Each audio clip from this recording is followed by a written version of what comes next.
As I said on Monday, there are credible reasons to believe that agents of the government of India were involved in the killing of a Canadian on Canadian soil.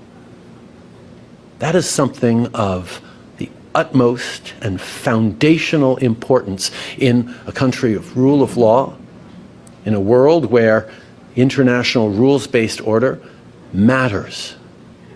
We have a rigorous and independent justice system and robust processes that will follow their course. And we call upon the government of India to engage with us to move forward on getting to the truth of this matter. Hello, Mr. Trudeau. Mackenzie Gray with Global News. So far, none of the U.S.